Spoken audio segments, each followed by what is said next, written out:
Good evening. My name is Mary Jolson, and I'm the current president of the Mountain Lakes League of Women Voters and a member of the leadership team. The League of Women Voters is a nonpartisan civic organization that encourages informed and active participation in government. We believe that educated voters are empowered voters. Today's program is about empowering voters. When voters are properly informed, they can use their voices to advance democracy. When misinformation spreads, as it so easily does through social media these days, our civic voices are hijacked. Education is key to defending our democracy. That is why, encouraged by our league member, Rebecca Lidbetkin, who is championing the cause of civics education in our schools and our community, we chose to write to the News Literacy Project and invited them to speak to our Mountain Lakes League and community. We are thrilled that they accepted. As a side note, we are recording this program on YouTube and it will be posted on our website for future view. Tonight we have with us Mr. Peter Adams from the News Literacy Project. Peter is the News Literacy Project's Senior Vice President of Education and has been with the organization since 2009. He began his career in education as a classroom teacher in the New York City schools. Peter has also worked as a trainer with the New York City Teaching Fellows Program, as a youth media after school instructor in Chicago schools, and as an adjunct instructor at Roosevelt University and in Chicago City colleges. Peter has prepared an interactive and interesting program for us tonight. So let's get started. Welcome, Peter Adams. Great, thank you, Mary. And good evening to you all. Thank you for joining for this conversation. As Mary mentioned, I'm the head of the education team at the News Literacy Project. I am joined tonight on the call here by two of my colleagues. Ebony Rice is on our call. She's our head of network. So she runs our network team outreach to teachers and supporting them in their implementation of news literacy. She has some really exciting things happening, including building a hub online for those educators to interact and support one another and share resources and have conversations. And then Shaylin Farnsworth is our head of educator outreach and success, is also on the call. So she's in charge of building relationships with districts and schools across the country. So when it comes time for Q&A, if you have questions about the News Literacy Project's work, our outreach, how we're scaling across the country, and how we're building a movement of educators to address this need. Shaylin and Ebony know far more about that than I do, and they're here as well. So I just wanted to make sure everyone knew that. So if you're not familiar with the News Literacy Project, we are a national education nonprofit, rigorously nonpartisan. And our goal is to really provide educators with the resources and the training that they need to help their students navigate today's information landscape. And our vision is to see this scaled nationally and even globally to support teachers around the world. You can learn more about the News Literacy Project on our website. And again, Ebony and Shaylin and myself will be happy to answer questions about our work at the conclusion if you have them. Here's a quick screenshot of Newslit Nation, which is the hub for educators that we just launched on our website, which is one of the most exciting things I've seen happen at NLP in all of my time here. So it's a long time dream, and Ebony came on board and helped make that happen. So it's quite exciting. I also want to give a quick plug for our weekly email newsletter called Get Smart About News. We do have another newsletter that is called The Sift that is aimed at educators. The Sift comes out Monday evenings, and it's really a recap of what happened last week that you can use in the classroom in the current week to engage students around news literacy. Everything from a quick idea for a activity at the beginning of the period, all the way up to more substantive full period lessons or projects. Get Smart About News is our version of the SIFT for non-educators, so for the general public. That comes out Tuesday mornings, so the following day. And it does include a viral rumor rundown. So if you are interested in the examples that I share tonight, many of them are drawn from the SIFT, which my colleagues and I produce every week. So typically when I talk to educators, the way I tend to open is by, making the case that young people actually have a right to news literacy education, right? So if I'm talking to educators, I want to point out that, this isn't a nice to have. This isn't something that we maybe should do if we have time, that would be nice to do. It's something that I argue that we actually owe students. And I have three big reasons why. Number one, information is the very basis, the very stuff of civic literacy, civic agency, and civic action, right? Second, today's teens are inheriting the largest and most complex information environment or information landscape in human history by many magnitudes. It's not even close, both in terms of size and its architecture and the number and complexity of information systems that they're dealing with and inheriting.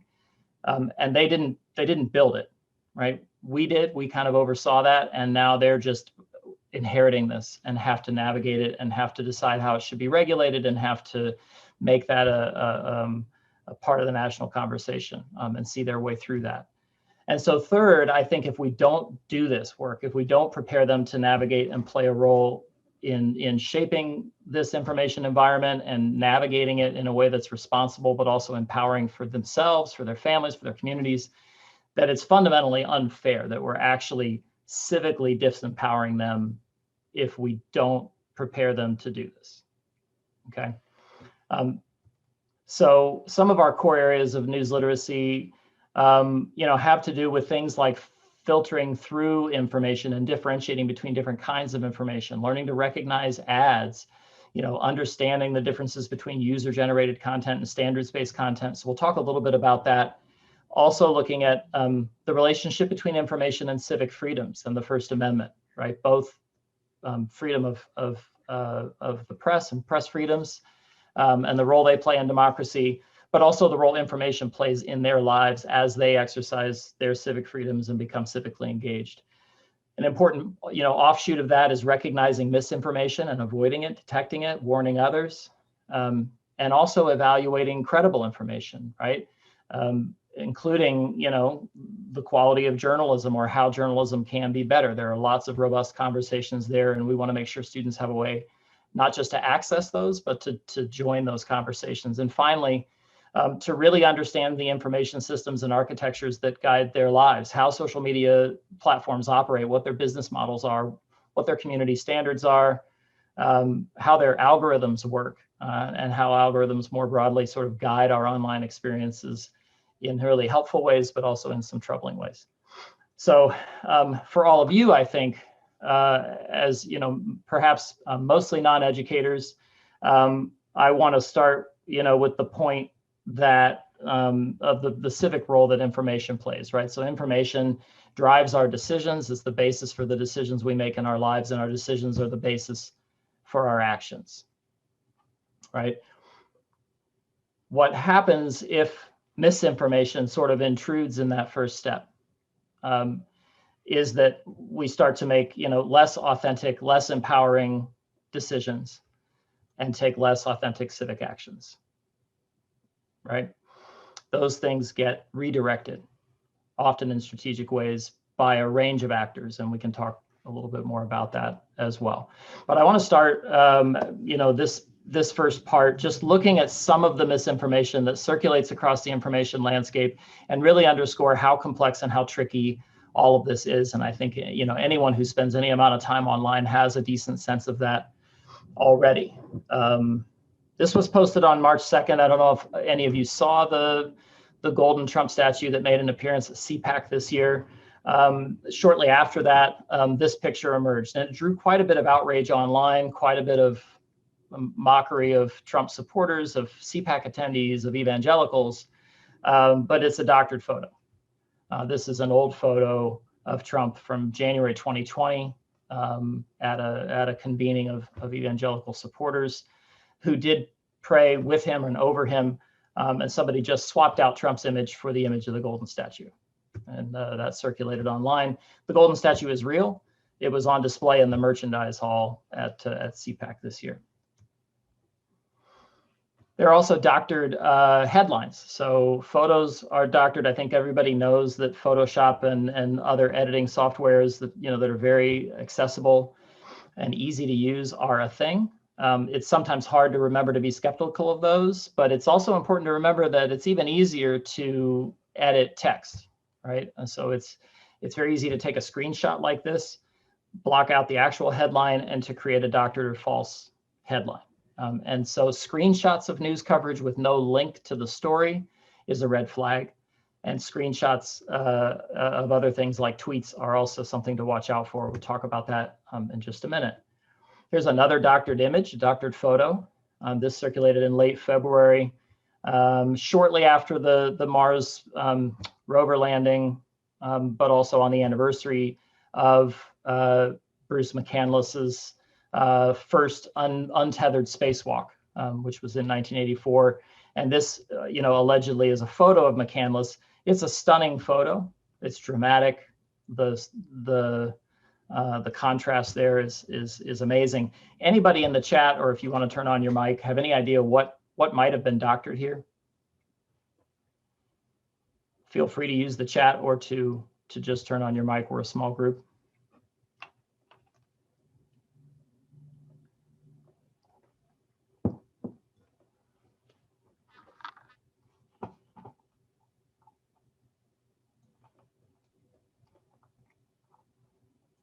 See if anyone has an answer.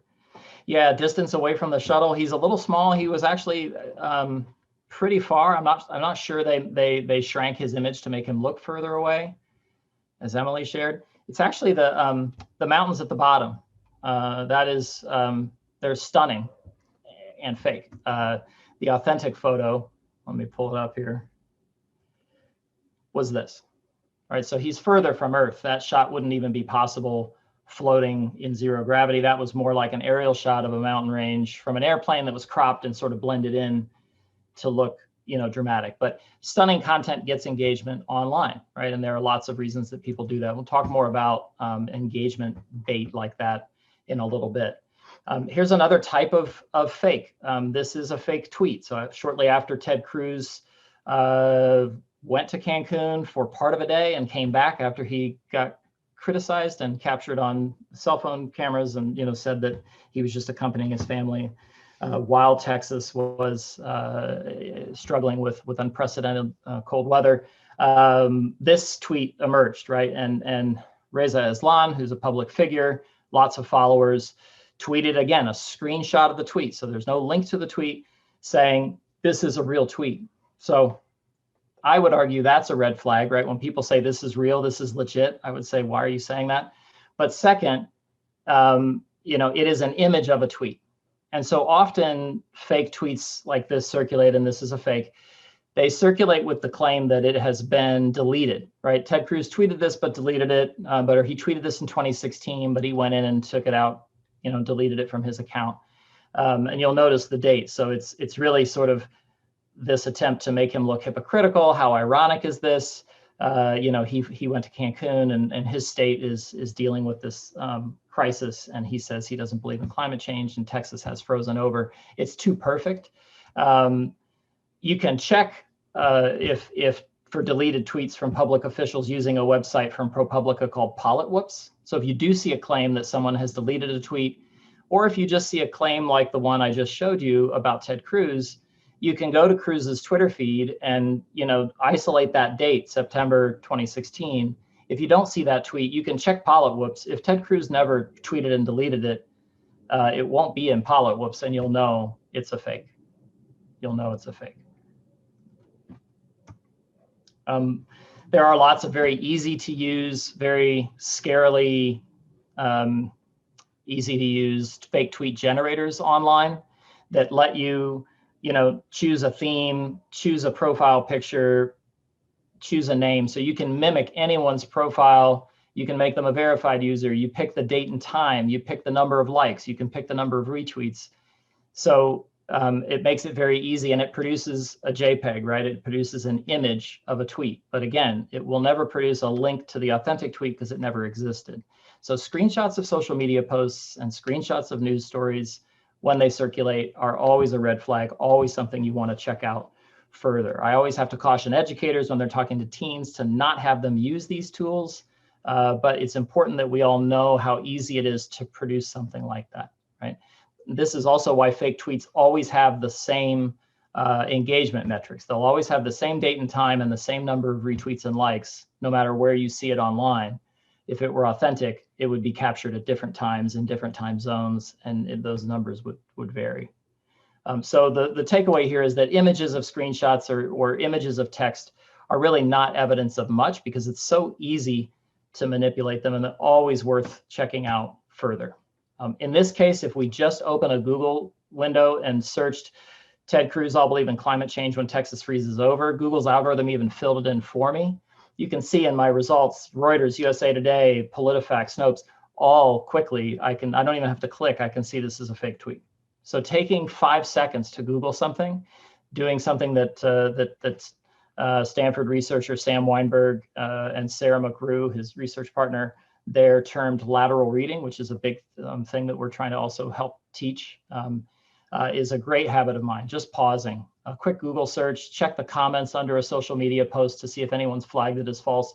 Those are very easy steps you can take to weed out actually a significant portion of misinformation that you encounter. Quotes are also very easy to fabricate. This is just a Facebook post. Somebody just decided to type in this old satirical quote saying, if English was good enough for Jesus, it's good enough for us. Of course, Jesus didn't speak English. And this was, falsely attributed to Marjorie Taylor Greene, and of course went viral, right? It resonates with people's biases. She's a polarizing figure. She has done and said some things that have prompted, genuine outrage. And so this was easy for people to lean into and to react to. This is also an example of something that we call a sheer assertion. It's just text. And you see this all the time. There are lots of sheer assertions on Facebook right now about how Biden's responsible for the rise in gas prices. He's not, especially this early in his administration. But it's just a claim, right? It's just a claim typed as text, no link, no support, no evidence, no photo, doctored or otherwise. It's just text. And so sheer assertions you really have to be careful about and ask people for evidence. I would also say that anything that ends in sort of let that sink in, chew on that for a moment, is also a red flag. Purveyors of mis and disinformation love to sort of say, let that sink in, share this widely. The media doesn't want to cover this, chew on that, let it outrage you. Language like that should give us pause. There are also, aside from fakes, tricks of context. So this meme circulated back in January 2019, so over 2 years ago now, but it really typifies how you can play tricks of context to try to make a point, right? So if you remember the 10 years challenge, it was a social media phenomenon where people would take a photo of themselves 10 years ago, take a photo of themselves today, put them side by side, post it to Facebook, and then everybody they went to high school with would tell them how amazing they look today, and it felt really great, and the dopamine would flow. And everybody would say, you haven't aged, you look better now than you did 10 years ago, and that kind of thing. So someone then adapted that internet meme to promote their views on climate change and how rapidly it's advancing, clearly to say, look, this is a glacier in 2008. And the implication is 10 years later, same location, 2018, look at this. The trouble is these photos were taken only 2 years apart, and they were taken on opposite ends of the Earth, right? So one was taken near the North Pole, one was taken near the South Pole, two totally different glaciers, just two random pictures of Arctic waters to try to make a point. This went massively viral. I mean, look at the engagement metrics. When I screenshotted it, 365,000 retweets, 475,000 likes is incredible. Right. Photos like these also get a lot of engagement and go viral. This, is an example of an engagement bait account. I used that term earlier. Really, these are accounts that are just seeking to engage you, seeking to get likes, shares, and follows, and to drum up a large following. And it might seem like innocent behavior.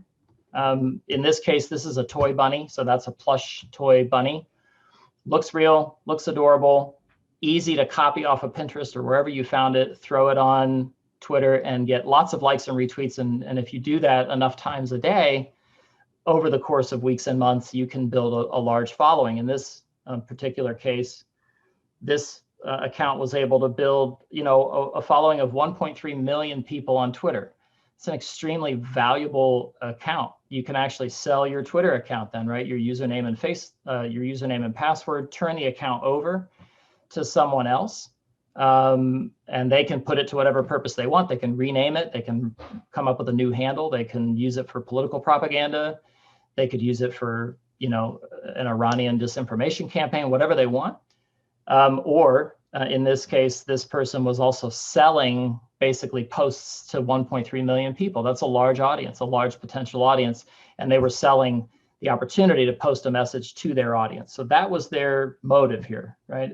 It's not like at least overtly nefarious, but it can be put to nefarious purposes. So I know everyone, I'm going to pause for some questions here. I have a couple poll questions built in here and a pause in the middle for questions from all of you, but I wanted to talk about the 2020 election. I know a lot of folks are really burned out on talking about the election, but given that this is the League of Women Voters, and I thought, it was important that we do this and take a look back. This was one of the earliest examples of election disinformation that I captured, that I came across.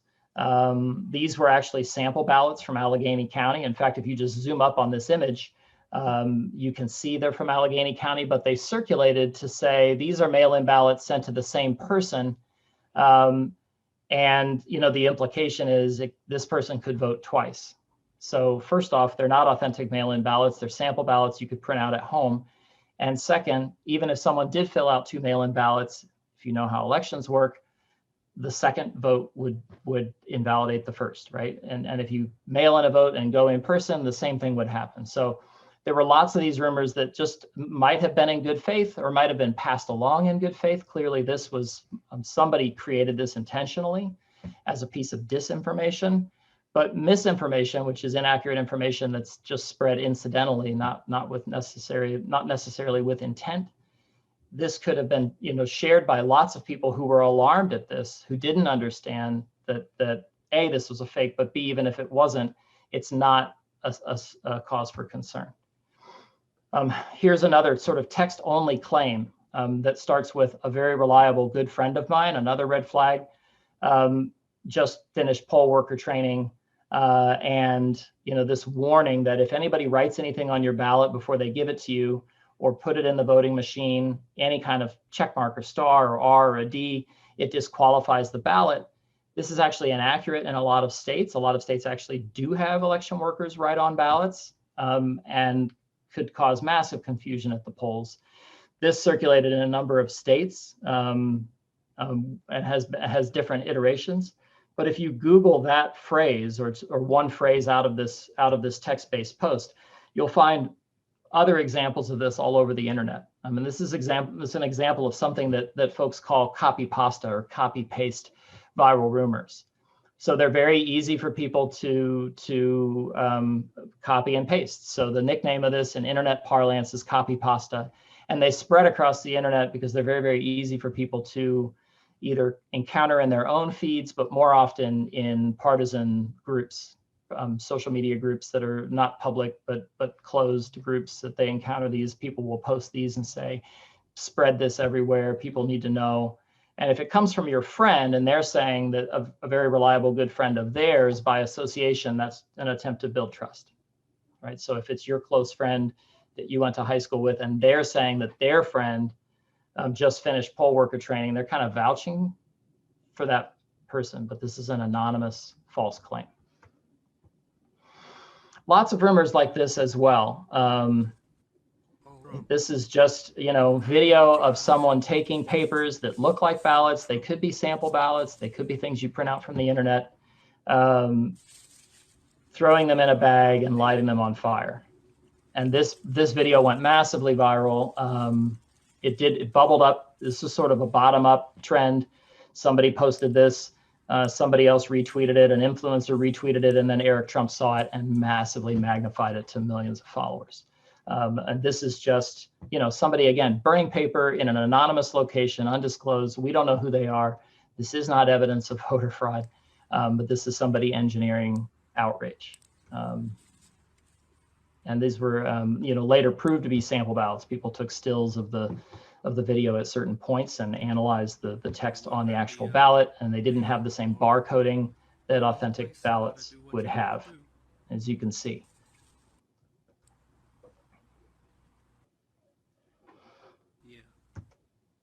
Thanks, Teresa. I see your question. We'll talk about COVID in just a bit. That's tricky.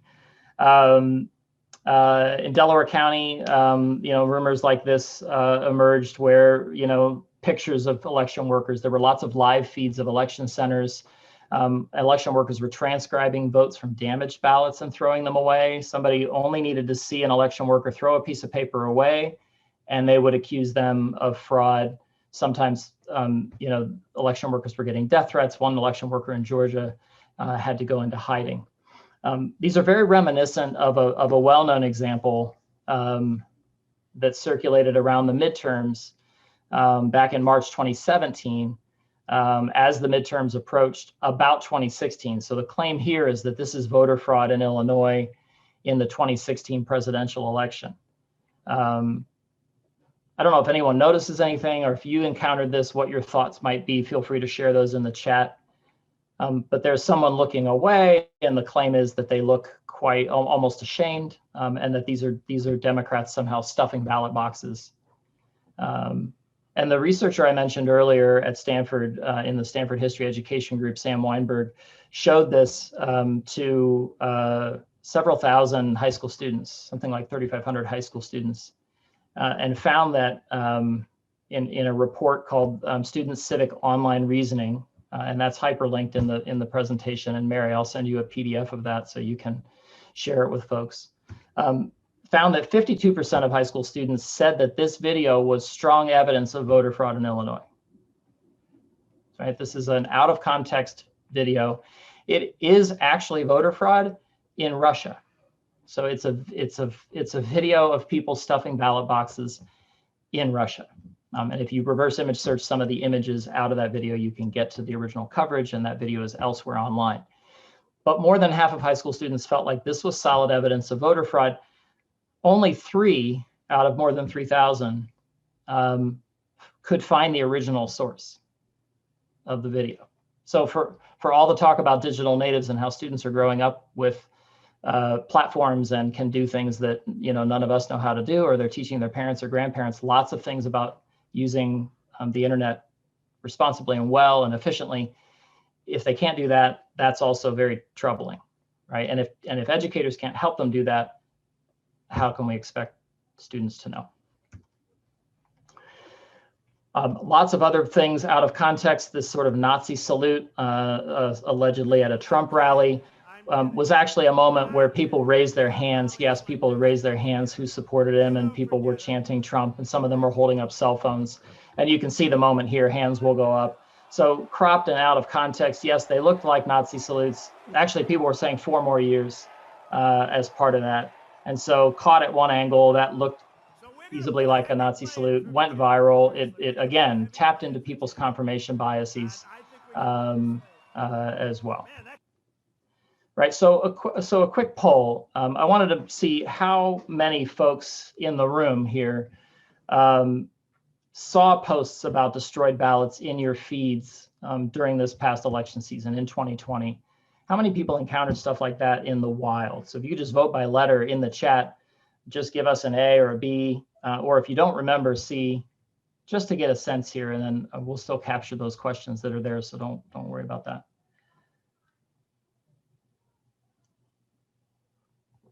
Okay, so most of you did, a few of you don't remember. Some shared by other people. Okay, that's interesting. Here's a new one out just yesterday, published by the Gateway Pundit, which I'm not sure if you're familiar. It's kind of a conspiracy far-right blog run by a guy named Jim Hoft. Someone actually went to the dumpster outside of Maricopa County's election center, Board of Elections, found some shredded paper, opened the bags, took them home even, and found that they were shredded election materials, legally destroyed election materials. But this person genuinely thought, I think, that they were finding evidence of voter fraud in Arizona still. All of the votes in Maricopa County are all the legal votes are locked in a safe. There are unused mail-in ballots and sample ballots and materials from different polling places that are being legally destroyed even still following the election. And so this is a copy of or a screenshot rather of the story on the Gateway Pundit just published March 6th. And so this is currently going viral. So this hasn't stopped, even though the election is long past and everybody's, I think, tired of talking about it. This is still bubbling and brewing in some circles. The Gateway Pundit is also one of the biggest offenders when it comes to misinformation. So for referencing this graphic I shared earlier about how misinformation can exploit our vulnerabilities and redirect our civic action, I think it's really important to think of misinformation in those terms, right? It latches on to and exploits our most deeply held beliefs and values, our patriotism, our religious faith, our desire for equity, our desire for fairness. And that plays out differently across the political spectrum.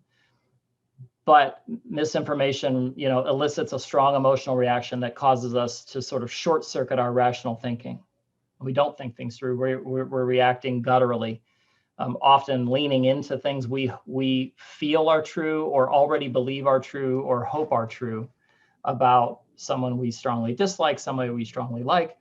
And so I think framing misinformation not as a cognitive failure as much as being targeted and exploited is a more productive frame through which to think about this stuff, right? So if you have a relative, and everybody has one, who shares a lot of this stuff on Facebook, you can think of them as being victimized and being targeted and being exploited, and try to push through the actual example and get to the thing itself, their love of country. So there's something that's driving their outrage, right, that's behind this. And I think getting to that and making that the basis of conversations with friends and family is important.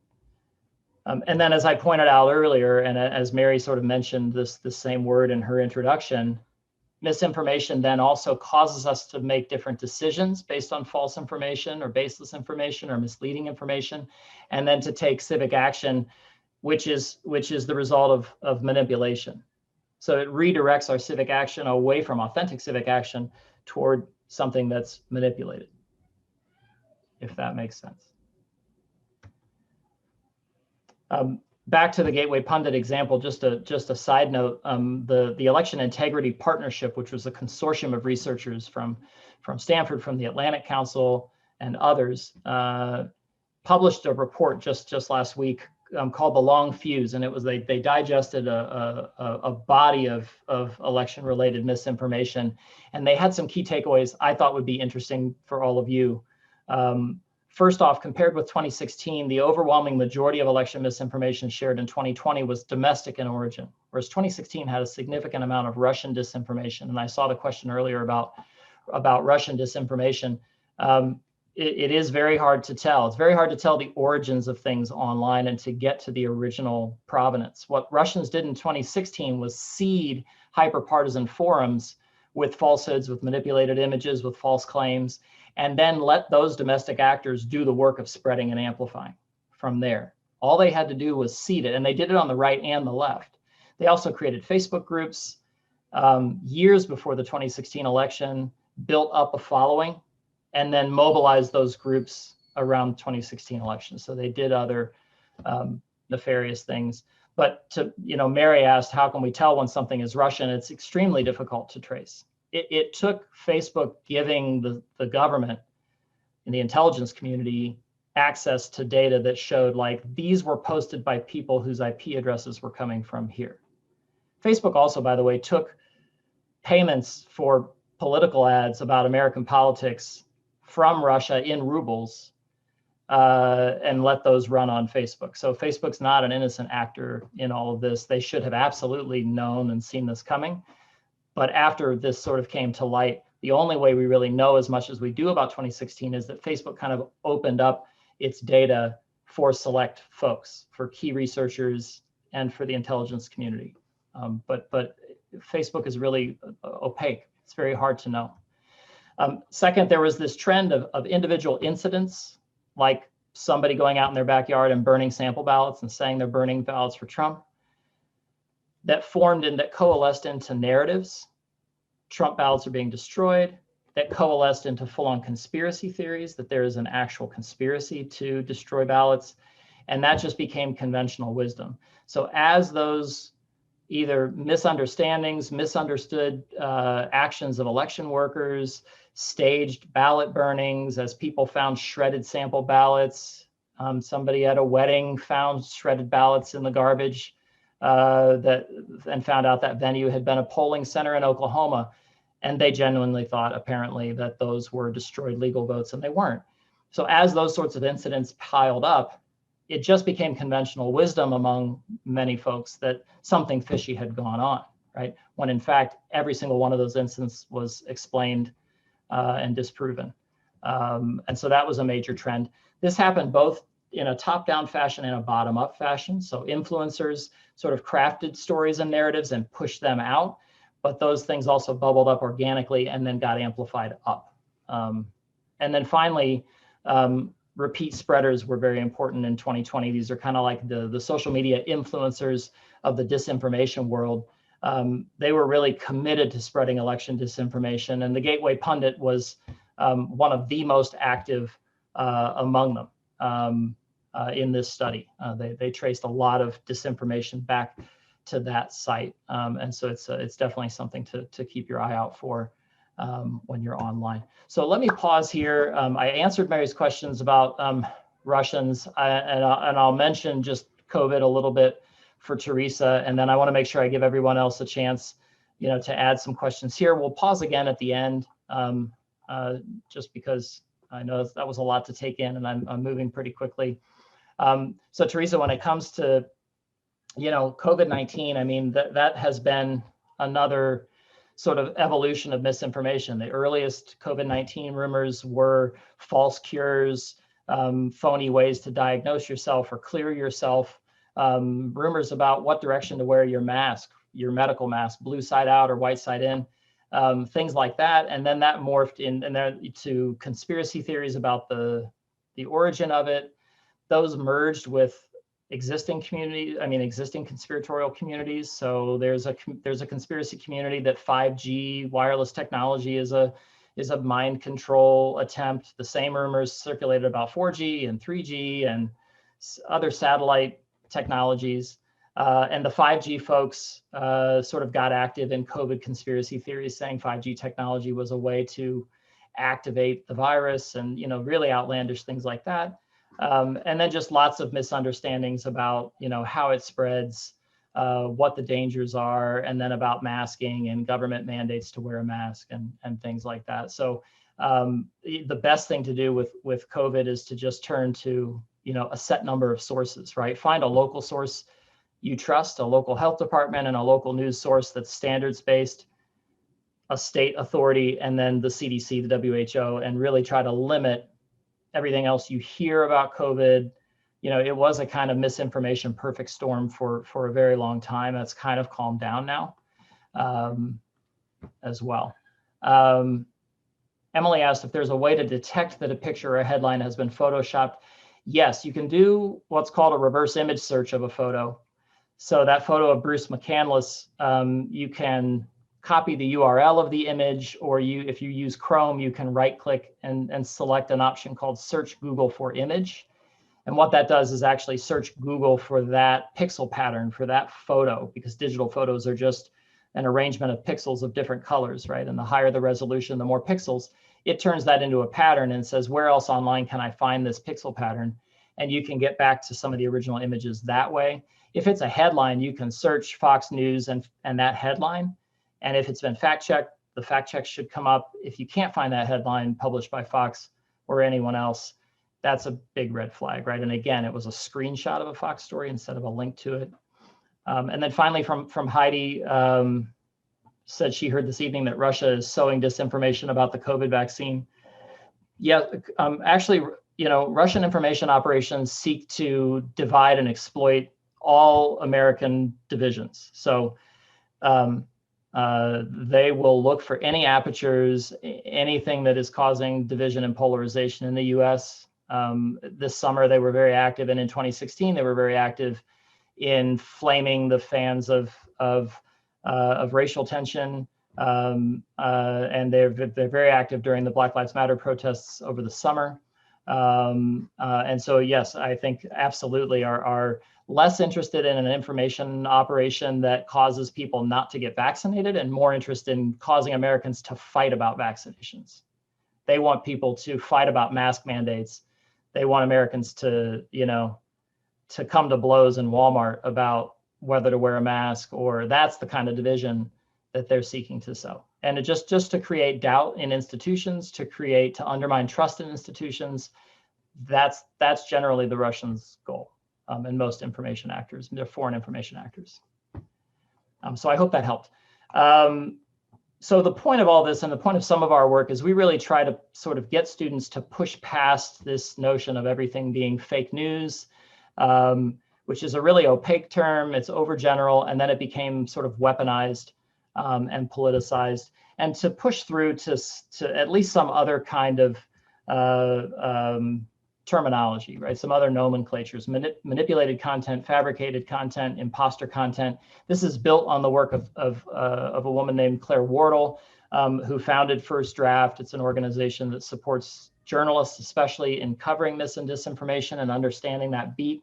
And she came up with this sort of taxonomy of mis and disinformation that tends to go viral, different kinds. So if you could just sort of surface the strategy, surface the tactic, it does help folks get a little more savvy and dialed in. So these three would be examples of manipulated content that's been altered, right, in this taxonomy. And it's you can see how it can kind of be helpful to parse this out. These are all examples of false context, genuine photos used out of context, either date and time or place, or also just what's happening in the photo or in the image. Imposter content, the fake tweets I showed you, the misattributed fake quote, that copy pasta, I just finished poll manager training, things like that, altered transcripts, altered CDC documents, those are common or were common for a time. And then fabricated content is really, content that has been manufactured. So CGI, deep fakes and algorithmically generated images and things like that. And I'm going to show you a couple things like that. So how many folks have heard of deep fakes? Either show of hands or just a quick yes in the chat if you've heard of a deep fake, kind of know what it is or seen one.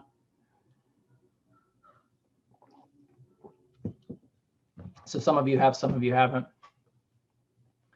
Yeah, so deepfake technology is really the product of something called a generative adversarial network, or a GAN algorithm. Basically, it's two algorithms that are pitted off against each other, one of which is trying to make fake faces or to make an authentic replication of a known figure like President Trump, former President Trump, and then another algorithm that's trying to get good at detecting fakes. And they both sort of teach each other and until they're both very good. So the better the detection algorithm gets, the harder the fake generator algorithm has to work. And they just pit off until they've learned how to recreate authentic looking people. So a deep fake video is a video in which an algorithm has been trained on authentic video footage, in this case of former President Trump and other world leaders. I'll let this play in a minute.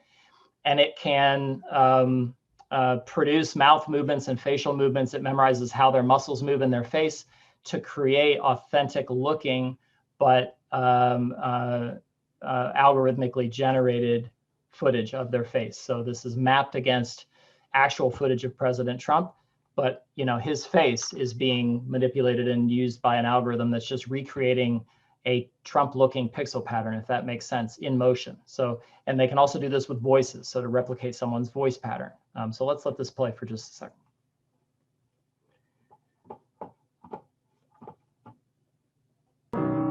easy if you try. No hell. Sorry, so I cut that off. It was quite short, but you can see No heaven. that everyone is, appearing to sing Imagine, right? All the world leaders. It's actually a promotional video by a company that can make this technology, synthetic media. It does have a business case, creating fake video to save the expense of a shoot, to create fake images to save the expense of, say, an IKEA catalog could be algorithmically generated instead of shot in a studio. But it does have some scary uses in the disinformation space. A lot of it's very playful. So here's a mashup of Steve Buscemi's face on Jennifer Lawrence giving her speech at the Golden Globes, I think back in 2019. Expected Amy to win. So I just like, it was just, this was very truly surprising for me. Yeah, I was just really surprised. So that's, an algorithm that had memorized Steve Buscemi's face and just mapped it onto Jennifer Lawrence's body very seamlessly, right? First of all, you're welcome for that. Now that's with you now as a mental image, but it also memorized her voice. This is a recent deep fake of Tom Cruise that was released on TikTok. It reminds me, I was once in Russia, I ran into Gorbachev. He said, Mr. Movie Star, are you nervous? I said, no, Mr. Gorbachev, I'm not nervous, I don't. He goes, well, remember how much a polar bear weighs. I said, polar bear? He said, enough to break the ice. It's the last time I've ever seen Mikhail Gorbachev. So it's not Tom Cruise. It's a body actor, and an algorithm has mapped Tom Cruise's face onto his body. But this is this is sort of the highest quality deepfake people have yet seen. This is just out maybe 2 or 3 weeks ago. These launched on a TikTok account. There are several videos. They're designed to show off the technology. So in some scenes, he's doing sleight of hand magic and waving his hand in front of the algorithmically generated face, and the algorithm is mapping it behind his hands. So it's a person showing off their skills, but also sort of raising the alarm to say, this is how good they've gotten. Now, you can imagine the civic implications, right? Not just scandalous videos about celebrities, but 36 hours before polls open, a video emerges of one of the candidates doing something reprehensible or saying something reprehensible. You now have to worry that that could be a disinformation tactic. And on the flip side, if authentic video surfaces of an authoritarian dictator doing something heinous or committing human rights violations, they can also say this was a deep fake, right? It's sort of the potential for this to become the sort of dismissive fake news of the next wave is there. Most researchers, though, are more concerned about what they call cheap fakes, just the simple switches of context, the things I showed you earlier. But it is something to be aware of, right? That even video evidence feels authentic. Emily, I'm not sure if Tom Cruise could sue them for his likeness or not. An algorithm has learned, I'm sure Tom Cruise thinks this is hilarious and great. I mean, maybe. But if it were put to more nefarious uses, if they had him do something embarrassing, I think certainly there would be some attempt. But again, different legislative, different legal environments, depending on the country this originates in, that can be very hard to chase down. There are some detection tools. People are racing to develop tools that can sense generative adversarial network manipulation, but they're imperfect. None of them caught the Tom Cruise fake, just for example. So we can't think that there's going to be this magic pill, this technology that's going to solve that. Here's where the technology was a couple of years ago. There's a website. You all can go to it. You can go to it right now, open a new tab and go to thispersondoesnotexist.com. And an algorithm will create a pixel pattern that it knows looks like a human face every time you refresh your browser. And it's an entirely unique human face that will only exist that one time on your screen. And bad actors are using these as like profile pictures on social media because they're untraceable. They used to steal somebody else's picture and then they would get caught when people would reverse image search that or recognize someone that had had their picture stolen. they now can get an endless supply of authentic looking profile photos for their fake Twitter bot armies and things like that. It's an interesting technology. It's imperfect. There is also, so every time you refresh here, I'll get a new face. I'll show you. There's a new one that I recorded. And here's yet another. Right? It's imperfect. Sometimes the backgrounds are strange. Teeth, they're not very quite good at yet. Hair, but it's coming. There's also a website called whichfaceisreal.com. If you want to kind of gamify this, it puts an authentic picture next to an inauthentic or generative adversarial network produced picture. So in this case, see if we can guess, if anybody has a guess, which is real, A or B. And you just click on the website, you click on the person. So Emily's saying A is real. Anyone else? Lydia, A, Ken, Mary. Emily started an A trend. Yeah, all A, you're all right. There are some tip-offs here, but I think, dealing with this question of how we get ready for this technology, what tools do we need, what training do we need, what does it mean for the nature of evidence in our national conversations is important. And so, kind of rounding out this portion about misinformation, I want to touch on conspiracy theories and then take a few questions. One key point that I make with students often and with educators is that it's vital that we regard content like this, produced from anonymous people online, user-generated content passed along differently than we regard standards-based content from organizations like these. And this is just a sample. That they actually exist in different information universes. One is user-generated content, and it's totally different than standards-based content, which actually plays by some rules, right? And so if we try to evaluate all information with a standard set of processes, a standard set of questions, an acronym, it will break down because these are two totally different information universes. On the user-generated side, we have to ask very basic questions, right? Is this authentic? Has it been faked? Is this from a bad actor? Has the context been switched, right? Is this a baseless rumor?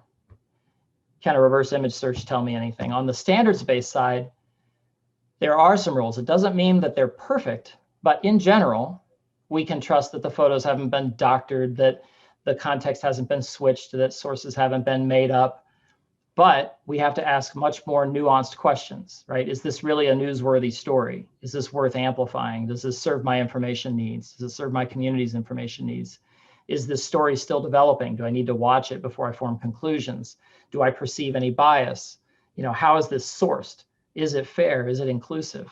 Right? So a point I often make about standards-based content is that quality journalism, doesn't actually ask you to trust it. It shows you why you should. It demonstrates why you should trust it. It shows its work. It makes claims, but it sources those claims transparently, right, to people in a position to know the information they're providing. So, it's not so much a matter of sort of blind trust. It's a matter of knowing what to look for and understand when you're evaluating the credibility of standards-based work. On the user-generated side, it's the Wild West. It's totally different. And I think that's a vital point. I think a lot of people make the mistake of trying to evaluate a standards-based news report from USA Today the same way they would from an anonymous video that's bubbled up from a hyper-partisan side of Facebook. And that's a mistake.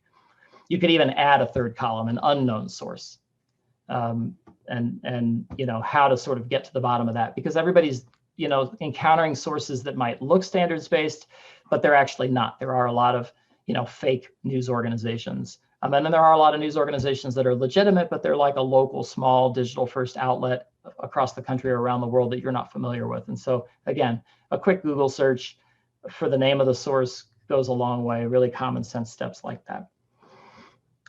So to finish, conspiracy theories and conspiratorial beliefs are shockingly widespread, and conspiracy theory fragments and narrative fragments have really gone quite mainstream.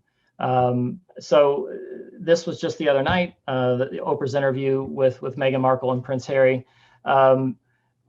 Anybody know sort of what's going on here? These posts are all over the internet. If you open Facebook right now and search Oprah ankle bracelet or ankle monitor, Oprah house arrest, you'll see lots of these. Any idea what this is or what this is related to? Just in the chat, if anybody understands why this might be a thing. It's actually a great sign if you don't.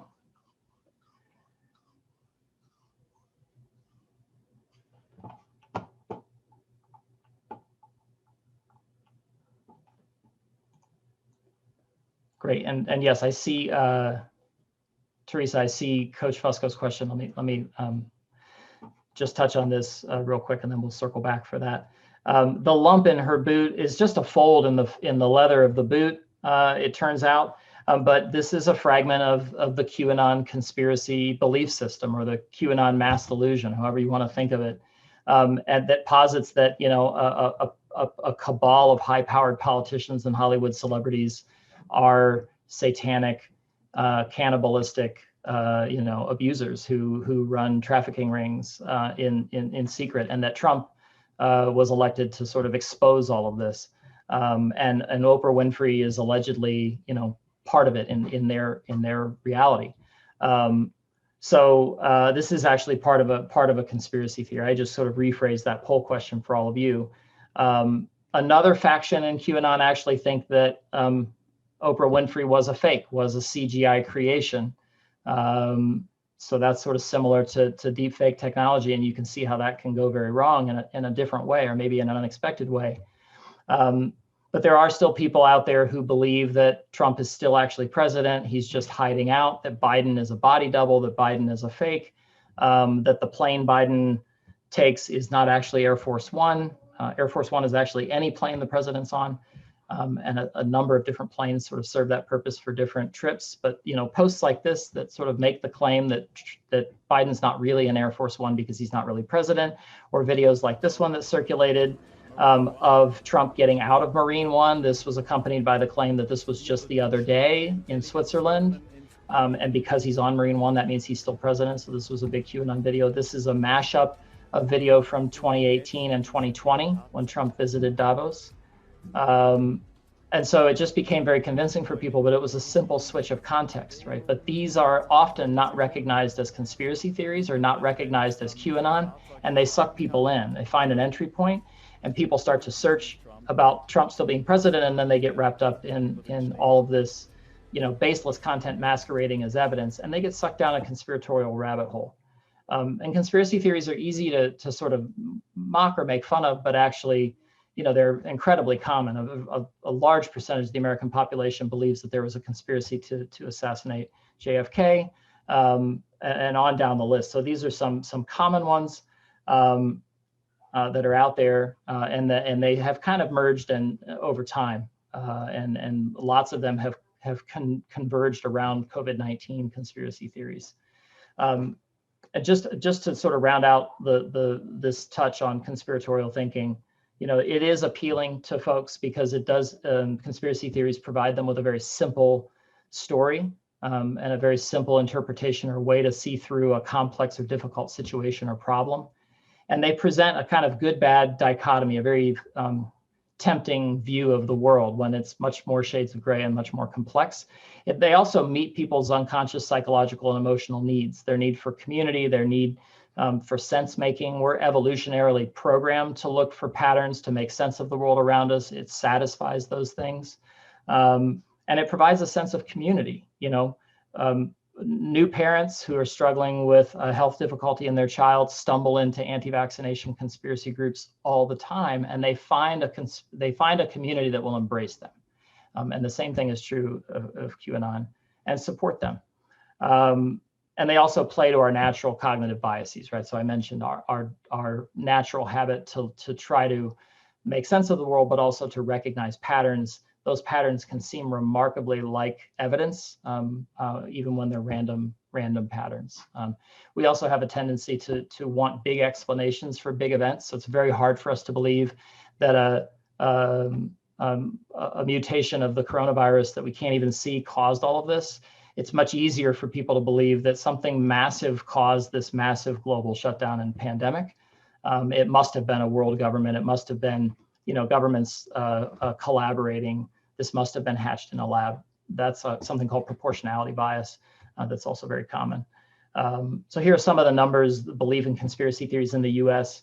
You know, 47% of Americans, according to this poll in 2019, think that Lee Harvey Oswald didn't act alone. and so on.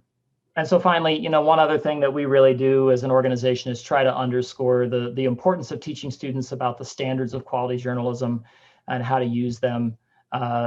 Things like bias. Lots of people want to talk about bias. So I added a few slides here just at the end that you can review. But for the most part, people think, that bias is intentional. They worry more about bias in other people's news than their own.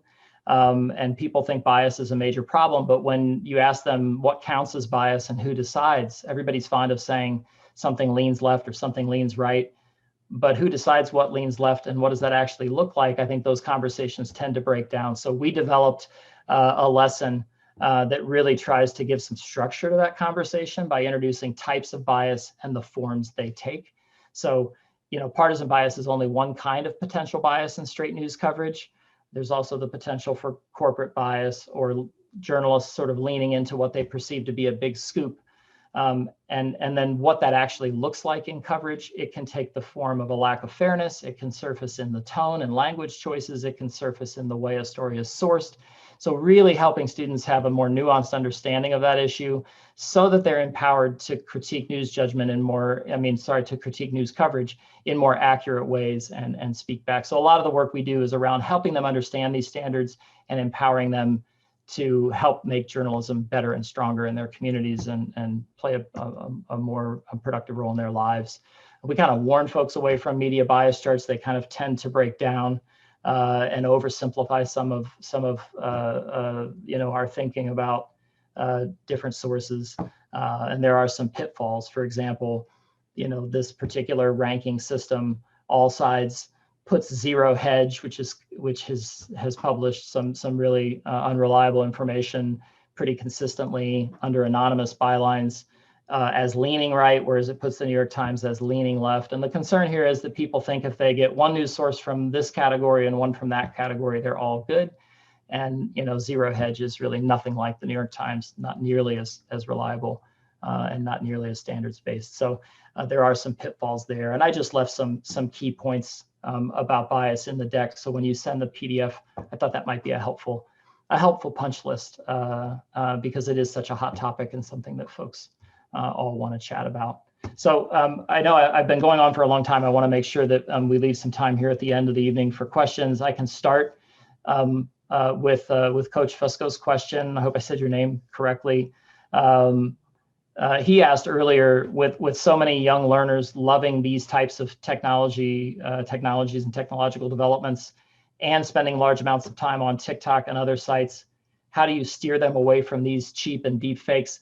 It's really tough. It's tough to get young people not to just react. I think their attention spans are quicker than ours and shorter than ours, and they tend to react and move on and not necessarily think about the civic impact of amplifying or sharing a piece of information they're not sure is true. So I think helping them understand that this technology exists and also engaging them around the questions of how this could go very wrong, how this could result in a manipulated election and how it makes us vulnerable and what we need to do to respond, I think is a great place to start with that particular question. Other questions, Heidi, you asked, is she supposed to be under house arrest? Yes, in their belief system, Oprah and Bill Gates and others are wearing ankle bracelets and are under house arrest. They've been caught. It's just Trump. The world is waiting for Trump to come and unveil all the evildoers in the world. Mary, that's a great question. We actually have an infographic on our website called "How to Speak Up Without Starting a Showdown" that actually has examples of language you can use with family members who share misinformation and tips for how to do that, right? So if you feel you can, correcting the misinformation in that same conversation to warn others that, hey, you might want to check this out further is positive, but you don't want to have a knee-jerk reaction. You don't want to mock that person or embarrass the person who maybe shared that. People who believe in conspiratorial and conspiracy theories or who engage in that kind of thinking, I think it really depends on the degree to which they're in that world, right? If they're deeply into, and it's become part of their identity, the QAnon movement or something else, it can be very difficult and traumatic for them to get out. There are some great pieces that have been published, though, by people who have escaped these communities, who have thought their way back out of them and realized how, destructive they were to their lives and their relationships, and how they went wrong. That might also be a helpful way, in addition to the infographic I mentioned earlier. So, and a quick reminder, 2 of my colleagues are on as well. So if anyone has questions about NLP, our work, our outreach to schools, the network of educators that we're building, the movement that I mentioned earlier that Ebony is spearheading, please feel free, and Shaylin and Ebony can also chime in here. But any other questions about things I mentioned? I know I moved quick. I wanted to kind of cover enough of the waterfront and touch on all the points I promised Mary that we would chat about. And thank you, Ebony. I see you in the chat sharing those resources. That's great.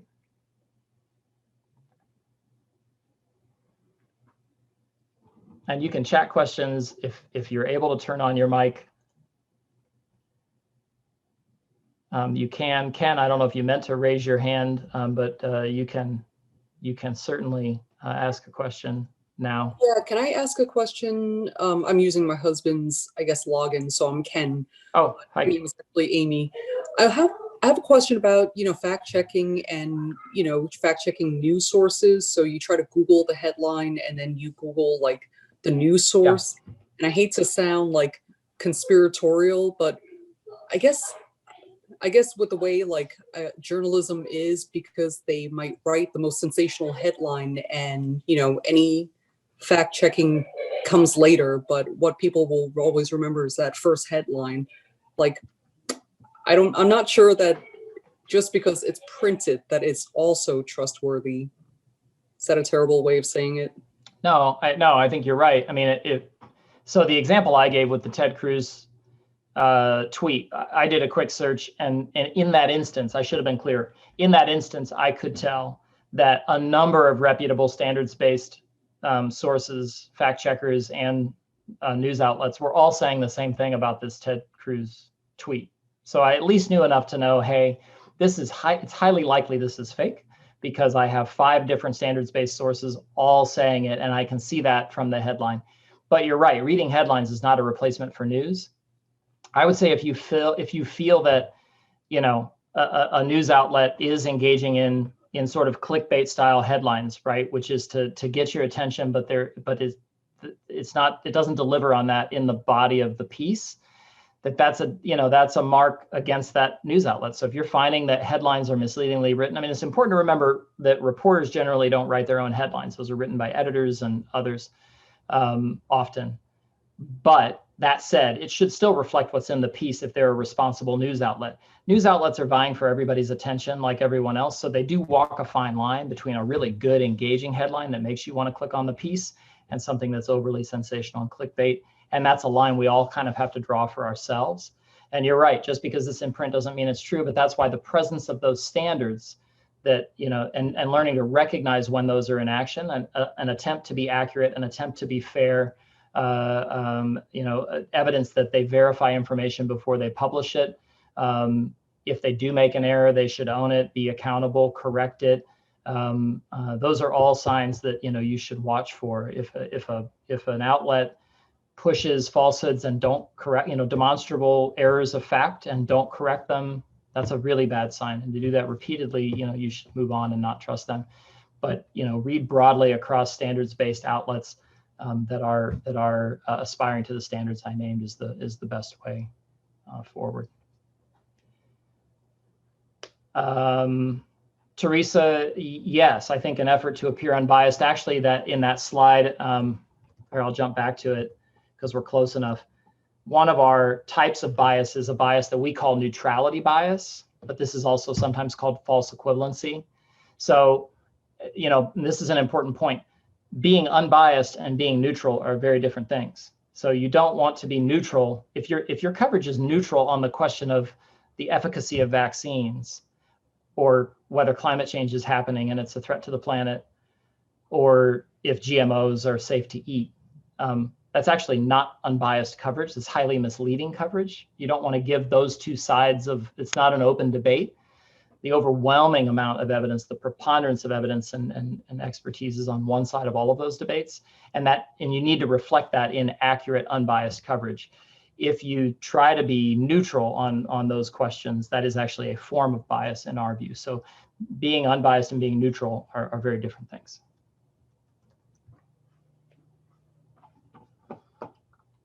Other questions? I know it's late, especially for those of you. I'm in Central Time, so I'm in Chicago, and it's earlier for me, but I know.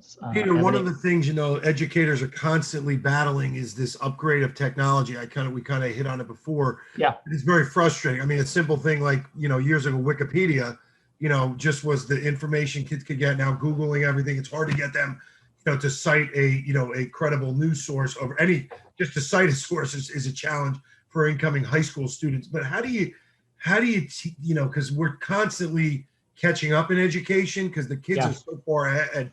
And the fake news now, I mean, the deep fakes are a next level of their use of technology. Like younger kids are so adaptive in terms of, and you even see, in a playful way on chains of people making those funny things. Birthday messages are done that way. So when it's such a positive for kids and even adults and parents, how do you offset that? Because they look at that stuff as it's not, it used to be if you said something negative, you understood a negative comment. Now like you said, the value of that becomes skewed, I think. How do you deal with chasing the technology? Facebook at one point was what we felt was out. They're so like Facebook's like the outdated version of social media now.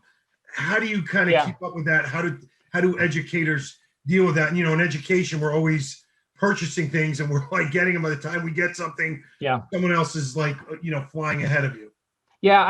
So that's a very good point. I mean, I think it underscores the need, first of all, as I said up front, to help students understand information systems and architectures. So, yes, social media platforms come and go, but there are some big players that are very stable, and whether or not they're on Facebook, lots of people are, and what circulates on Facebook affects their lives, right? So I do hear from a lot of teens that say, I don't fall for that stuff, so it's not my problem. It absolutely is your problem, because the people who do fall for it vote in your city, in your county, in your state, and in your country. So that's one point to make for them. But also, I find as good as students are at using social media, they don't understand the fundamental structures. They don't understand what algorithms are and how they steer them, how they learn what they like. So TikTok is a great example, right? The For You page on TikTok is like the gold standard. It's where all TikTokers want to be.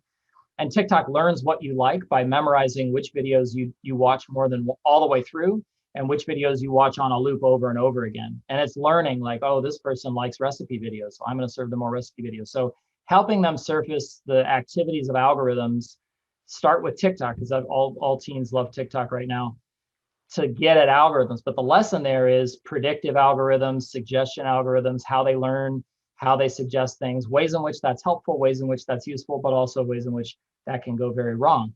There, then get into topics and lines of inquiry where students are looking at, how algorithms have actually driven people down extremist rabbit holes into hate groups and into hate communities. YouTube's algorithm did that for a number of years until they changed their algorithm to surface that stuff. And you can really, get into that. Looking at the business model, social media are attention machines and engagement machines.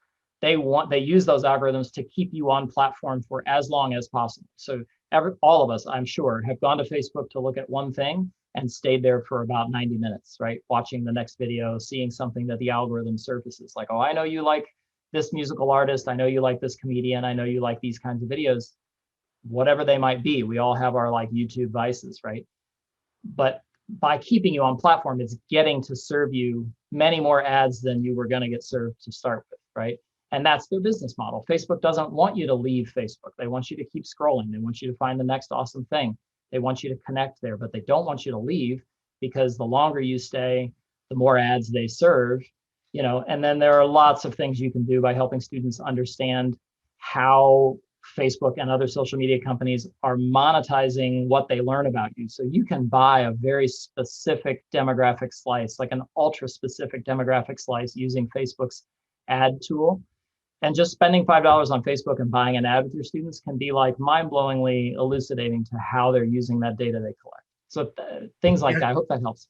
Yeah, it does. And my second question on that was, what's the best way of educating, especially let's say call them veteran teachers? Teachers, I mean, I just can, we're constantly keeping up. You figure out what is there outlets to figure out how Facebook, the models they use, or what TikTok is about, because there are a lot of educators who haven't until they have younger kids, or now they haven't been on TikTok and the kids are flying. Are there ways of or specific places that can give you the variables that they use and develop those type of things? The Facebook model is, supposedly based off of like even the casino model of how they get you to constantly repeat. Yeah. And are there ways of getting that information in a quicker format versus spending, 6 months, being a TikTok user? Yeah. So that's kind of like the work that we do, right? So we know that educators, that this is immensely complex. It's my and a couple dozen other people's full-time job to try to keep up with this and support educators doing this work,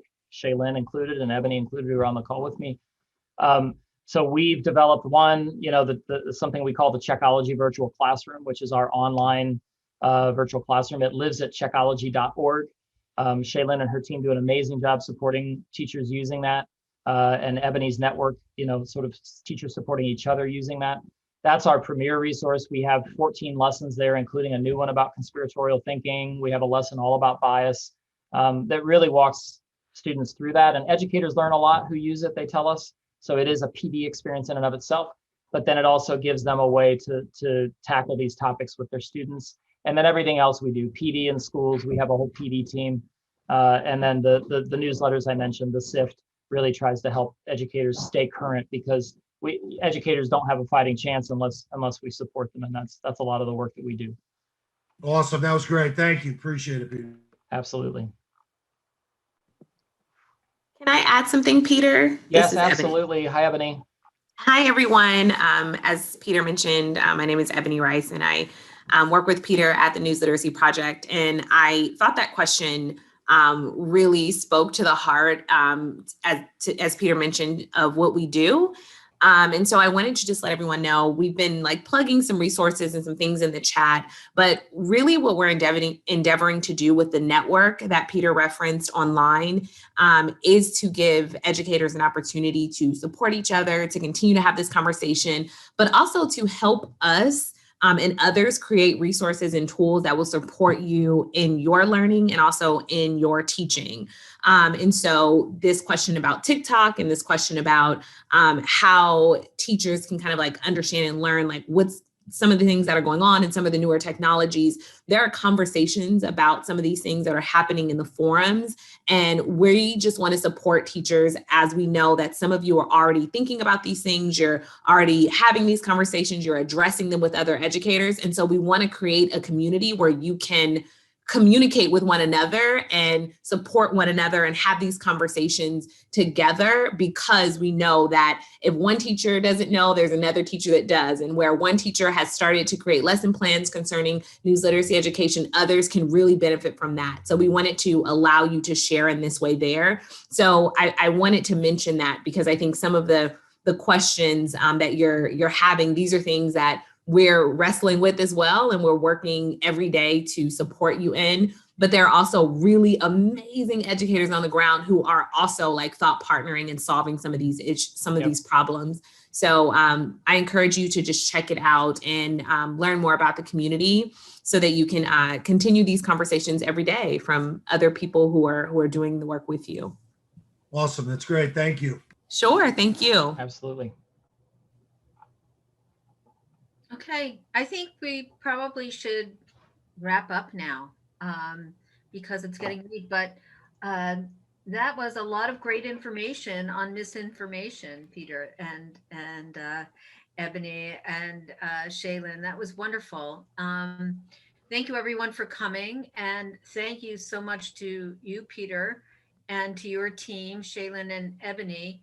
I think this was really interesting and valuable for many people. I've been getting the NLP's newsletter, and I've been going through it and doing the quizzes and all. So if you go on their website, you can look at Checkology, you can look at Newslit Nation, you can sign up and get SIFT weekly, just to familiarize yourself with the resources more. So I urge everyone on this call, especially educators, to do that. We'll be recording this and posting it. It's going to be a YouTube video without any deep fakes, you call them, right? That's right. So it will be on our website, and if anyone wants a copy of it, I can send it to them as well. So if you go to our website, you can check out the league and maybe even click on the join button. We take women and men. And like, as Peter said, information is the powerhouse. I don't know if you said that, Peter, of our democracy. So do you have anything else to say, Peter? No, just thank you for spending so much time with me, on what I know is a busy weeknight for everyone, and for the invitation. And if you have questions about our outreach efforts and supporting educators and reaching out to districts, don't hesitate to reach out to me or to Shaylin or Ebony about any of this, and definitely check out our resources and stay in touch. Okay. Thank you so much. Thank you all. All right. Good night. Bye. Bye-bye.